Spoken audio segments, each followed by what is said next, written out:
वंदे मातरम वंदे मातरम वंदे मातरम वंदे मातरम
ప్రతి ఒక్కరిని కలిసివేసిన సంగతి మనందరికీ తెలిసిందే.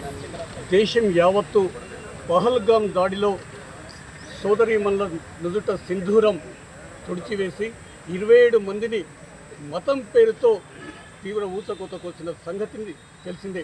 ఈ నేపథ్యంలో ప్రతి ఒక్కరం మన వంతు బాధ్యతగా మీడియా జగిత్యాల పాత్రికేయులందరం కలిసి సంఘటితంగా భారత ప్రభుత్వం నరేంద్ర మోడీ గారి ఆధ్వర్యంలో భారత రక్షణ వ్యవస్థ చేపట్టినటువంటి ఆపరేషన్ సింధూర్ అంటే సోదరీమణుల నుదుట సింధూరాన్ని పదిలంగా ఉంచాలన్న ఒక పవిత్ర లక్ష్యంతో చేపట్టినటువంటి ఆపరేషన్ సింధూర్ మరింతగా విజయవంతం కావాలని భారతదేశం వైపు ఏ తీవ్రవాది కూడా కన్నెత్తి చూడకుండా కులాలకు అతీతంగా మతాలకు అతీతంగా భారతదేశంలో ఉన్న ప్రతి ఒక్కరు కూడా హిందుస్థాన్ మేరా హాయ్ అన్న నినాదంతో ముందుకొచ్చి మనం చేపట్టినంటే భారత ప్రభుత్వం చేపట్టినటువంటి ఆపరేషన్ సింధూర్ కార్యక్రమాన్ని విజయవంతం కావాలని విజయవంతం చేయాలని ఆ చేపట్టినటువంటి కార్యక్రమానికి మనం ప్రతి ఒక్కరూ మద్దతు పలకాలని ఆ సంఘీభావంగానే ఈరోజు జగిత్యాల పాత్రికేయులంతా ఒక సంఘీభావ ర్యాలీని ప్రకటించి ర్యాలీ నిర్వహించి ఈరోజు మనమందరం సంఘీభావం పలుకుతున్నాం. ప్రతి ఒక్కరి మధ్యలో భారత్ మాతాకి జై అన్న నినాదం వినిపిస్తుంది తప్ప మరొకటి ఇప్పుడు కానరావటం లేదు. 10 మంది కనబడితే మన భారతదేశం గురించి చర్చ జరుగుతుంది. ఈ పరిస్థితుల్లో మీడియా తన వంతు బాధ్యతగా మనం అటు యుద్ధంలో ఆపరేషన్ సింధూర్లో ప్రాణాలు కోల్పోయిన ప్రజలకు పహల్గామ్ మృతులకు అదేవిధంగా వీర జవాన్ మురళీ నాయక్ మరి నిన్న రాత్రి మృతి చెందినటువంటి అడిషనల్ డిప్యూటీ కమిషనర్ రాజౌరి వారికి ఈ సందర్భంగా జగిత్యాల పాత్రికేయులందరూ నివాళులు అర్పిస్తూ ఈ ఆపరేషన్ సింధూర్ విజయవంతం కావాలని మన భారతదేశం అగ్రరాజ్యాల సరసన మరింత ముందుకు వెళ్లాలని సందర్భంగా కోరుకుంటూ జై జవాన్ జై కిసాన్ జై భారత్.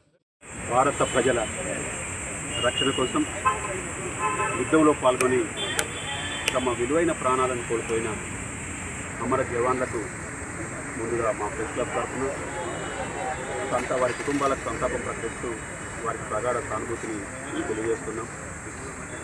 ఉగ్రవాదాన్ని పెంచి పోషిస్తున్న పాకిస్తాన్ ఎదురొడ్డి పోరాడలేక దొంగ దెబ్బలు తీస్తూ అమాయకుల ప్రాణాలను బలిగొంటున్న ఈ సంఘటనలు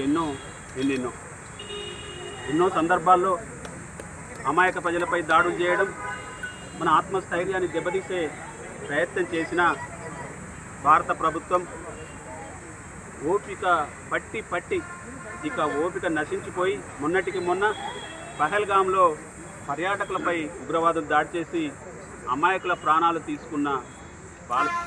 ప్రాణాలను బలితీసిన సంఘటన దేశం యావత్ దేశాన్ని నిర్వీర్యపరిచింది. ఈ నేపథ్యంలో భారత ప్రభుత్వం ఆపరేషన్ సింధూర్ పేరుతో పాక్ ఆక్రమిత కాశ్మీర్తో పాటు పాకిస్తాన్లోని 9 ఉగ్రవాద స్థావరాలపై ఏకకాలంలో దాడులు చేసి మట్టుబెట్టిన భారత సైన్యానికి మా ప్రెస్ క్లబ్ తరఫున సెల్యూట్ చేస్తున్నాం. భారత్ మాతా కీ జై. పాకిస్తాన్ ముందు నుంచి భారతదేశాన్ని కవ్వింపు చర్యలకు పాల్పడుతూ తమ నైజాన్ని చాటుకుంటున్న నేపథ్యంలో భారత ప్రభుత్వం ఇక ఆమె తూమి తేల్చుకుందామని గత 3-4 రోజులుగా పాకిస్తాన్ దుశ్చర్యలను ఎప్పటికక్కడ ఎండగడుతూనే ఉగ్రవాద స్థావరాలను మట్టుబెడుతూ సామాన్య జనానికి ఏ ఒక్క సామాన్య జనానికి కూడా నష్టం కలగకుండా మనం యుద్ధం చేస్తే ఆ పాకిస్తాన్ అమాయకుల ప్రాణాలను బలి తీసుకునేందుకు గ్రామాల మీద లాంచర్లు, గ్రైనేడ్లు, మిసైల్స్ తోటి, డ్రోన్లతోటి దాడులు చేయడం ఇది హేయమైన చర్య, ఒక పిరికిపంద చర్యగా భావిస్తున్నాం. దేశ సైనికులు దేశ ప్రజల రక్షణనే ధ్యేయంగా తమ ప్రాణాలను వడ్డి పోరాటం చేస్తున్న భారత సైన్యానికి మనమందరం అండగా నిలవాలి, మనం సంఘీభావం తెలపాలనే ఒక మంచి ఉద్దేశంతో ఈరోజు ప్రెస్ క్లబ్ ఆధ్వర్యంలో కార్యక్రమం చేపట్టి ఒక సంఘీభావ ర్యాలీని తీశాం. ఈ కార్యక్రమం ఒక రకంగా ప్రజల్లో జాతీయవాదాన్ని పెంపొందించాలనే లక్ష్యంగా చేపట్టిన కార్యక్రమం ఇది. ఏదేమైనా మన దేశమంతా ఐక్యంగా ఉండి పాకిస్తాన్ దుశ్చర్యలను కట్టడి చేయాల్సిన అవసరం ఉంది. ముఖ్యంగా అఖిలపక్ష అన్ని రాజకీయ పార్టీలు భారత ప్రభుత్వం తీసుకునే చర్యను సమర్థించడం హర్షణీయం. వారందరికీ కూడా మేము కృతజ్ఞతలు తెలియజేస్తున్నాం. ఏ కార్యక్రమం చేపట్టినా సైనికులు ఏ పోరాటాన్ని